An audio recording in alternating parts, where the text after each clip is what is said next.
Shalom. Syukur kepada Tuhan, saya Elfrianto bisa kembali menyapa saudara-saudaraku semua.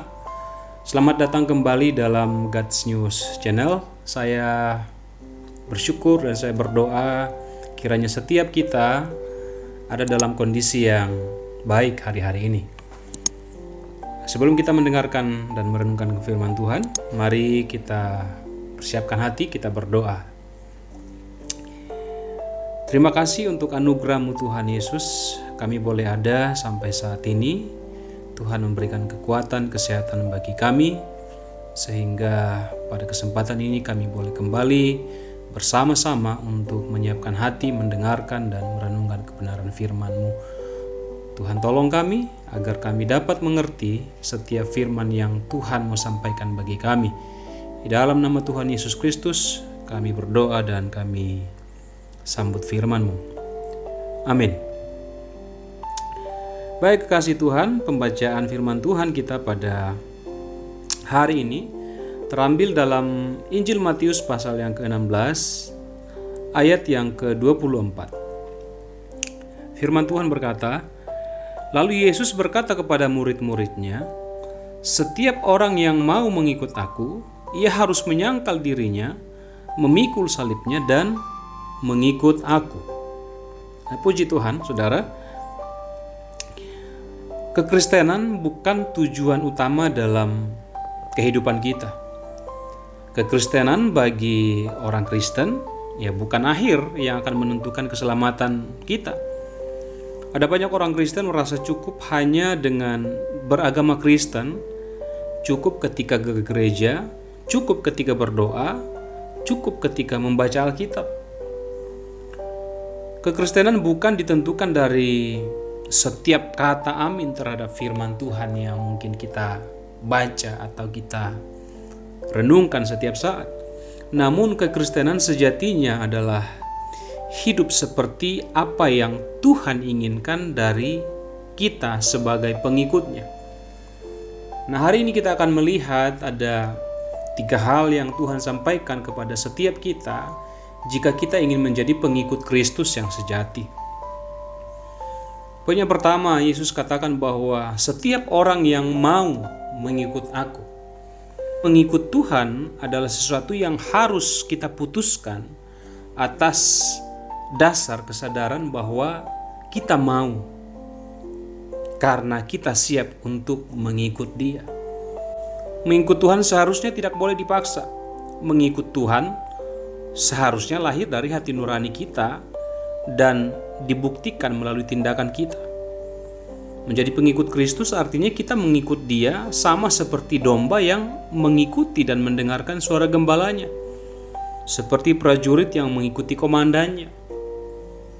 Mengikut Kristus artinya kita melewati jalan yang sama dengan yang dilalui oleh Kristus, oleh siapa yang kita ikuti. Kita tidak bisa memutuskan untuk berkata, "Saya mau mengikut Tuhan," tetapi kemudian kita menentukan jalan kita sendiri atau bertindak sesuka hati kita sendiri. Pernyataan Kristus di sini pada poin pertama memperhadapkan kita pada satu pilihan. Barang siapa. Artinya Tuhan tidak pernah memaksa. Tuhan tidak pernah memaksa saudara dan saya. Kita bisa memilih apakah kita mau mengikut Dia atau tidak. Buat Tuhan tidak jadi masalah. Tuhan memberikan kebebasan bagi setiap kita untuk memilih, karena itu adalah hak kita. So, jangan sampai kita mengikut Tuhan hanya karena keinginan atau paksaan orang lain. Jangan juga karena mungkin kita ikut-ikutan, karena orang tua kita, karena keluarga kita Kristen, orang percaya, lalu kemudian kita ikut-ikutan tetapi tidak mengalami perjumpaan dengan Tuhan itu sendiri. Nah, poin yang kedua adalah mengikut Tuhan itu berbicara tentang kesiapan untuk menyangkal diri kita. Kegagalan sebagian besar orang di dalam mengikut Tuhan adalah soal penyangkalan diri. Memang harus diakui bahwa penyangkalan diri bukan hal yang mudah untuk dilakukan. Setiap kita berjuang setiap hari di dalam menjalani penyangkalan diri di hadapan Tuhan. Sebab hal itu sangat berlawanan dengan keinginan daging kita, berlawanan dengan ego kita. Kristus telah melakukan penyangkalan diri terbesar yang tidak pernah dilakukan oleh seorang pun di dunia ini. Ia di dalam ketuhanannya rela untuk mengosongkan dirinya untuk menjadi sama dengan manusia, bahkan harus mengalami perlakuan yang tidak seharusnya dialami oleh Kristus. Penyangkalan diri berarti kita harus siap untuk tidak berfokus pada diri sendiri. Kita tidak lagi boleh hidup untuk diri sendiri.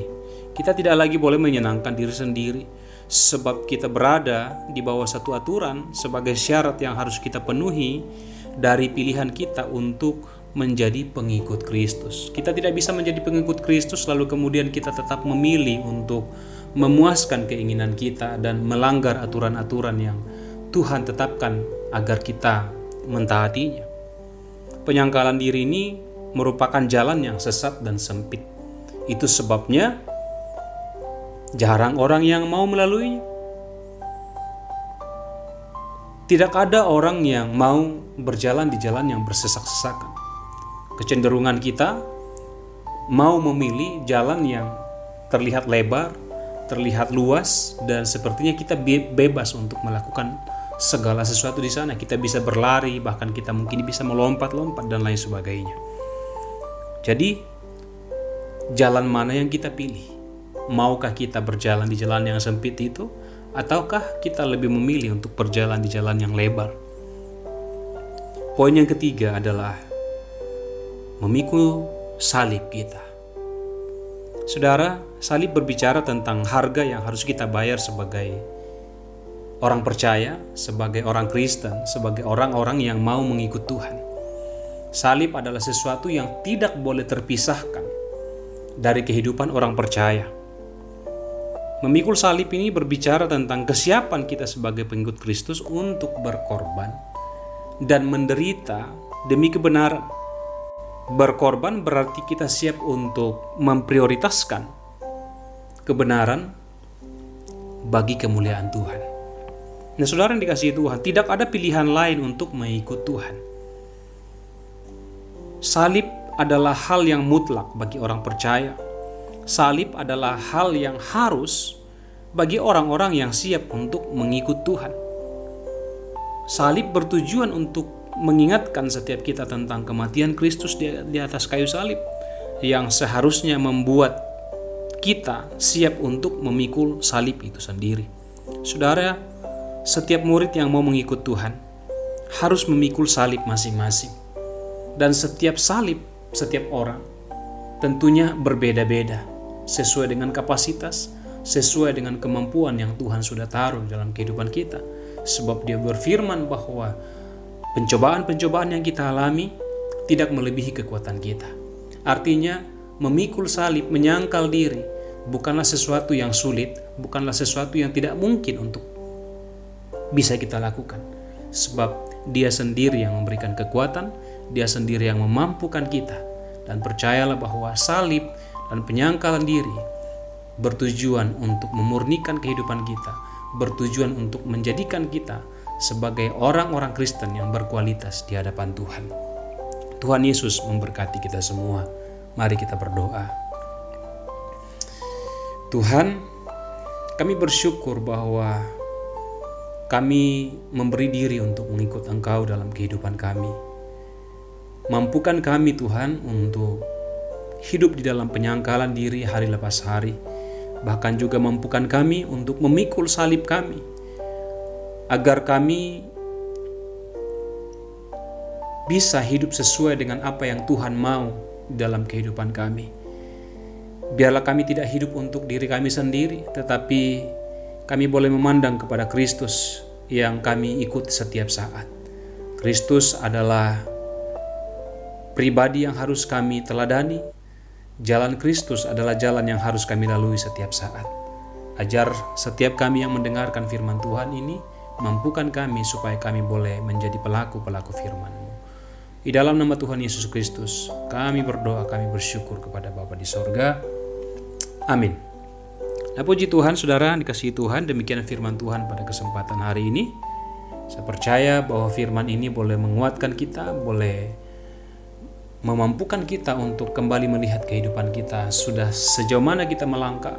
Apakah kita sudah melakukan hal-hal yang firman Tuhan hari ini sampaikan kepada kita? Jika belum, mari kita belajar bersama-sama terus untuk mengaplikasikan firman Tuhan dalam kehidupan kita. Sampai jumpa pada renungan firman Tuhan selanjutnya. Tuhan Yesus memberkati kita semua, tetap semangat dan Shalom.